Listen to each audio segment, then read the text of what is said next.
Hello ka-isla, welcome sa aking channel. For today's video ka-isla ay nandito tayo sa burol ng aming tsuhin.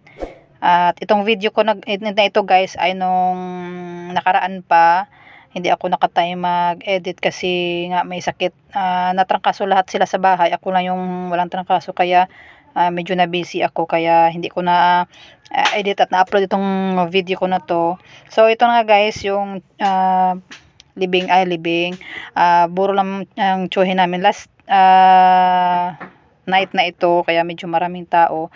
Nalulungkot na ako kasi itong tsuhin ko na to kahit matagal akong hindi na wala dito sa amin ay kilala niya pa rin ako kahit nagkasakit siya, naoperahan siya, kilala niya pa rin ako kaya nung sinabihan ako ng anak niya, bali pinsan ko, na natumba daw siya, kaya pumunta ako dun sa likod at kinausap ko siya kung kung ano yung pakiramdam niya. Sabi niya wala daw, ano lang daw siya, napagod lang daw siya.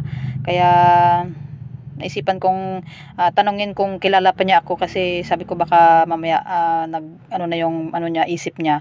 Pero nagulat ako nung tinanong ko yung pangalan ko, sabi niya kilala pa niya ako. Kaya sabi ko okay siya, medyo gumanda yung pakiramdam niya. Kaya hindi ko akalain guys na nung pag-uwi ko ng bahay, pag balik kumbaga nakapahinga ako sa bahay kasi nagtanghalian ako, na may nagsabi sa akin na yung tsuhin ko nga patay. Sabi ko nga hindi nga ako makapaniwala nung una, as in napatayo talaga ako sa bangko. At sabi ko ay paanong patay, sabi ko ay kakausap ko pala yung tsuhin ko bago lang at okay siya, maayos yung pananalita niya, as in wala siyang ano, wala bang parang wala kang nakitang ano, hindi maganda sa kanya. Kaya hindi ako makapaniwala na napatay na siya.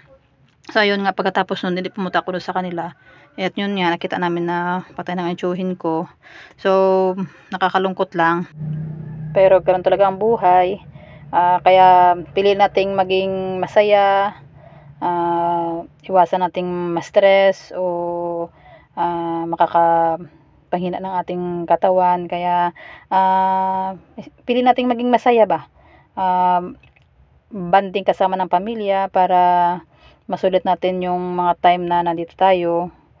Kaya nakakalungkot man, pero kailangan natin tanggapin na ganoon talaga ang buhay. I-enjoy lang ang buhay kasi hindi natin alam kung hanggang kailan tayo nandito.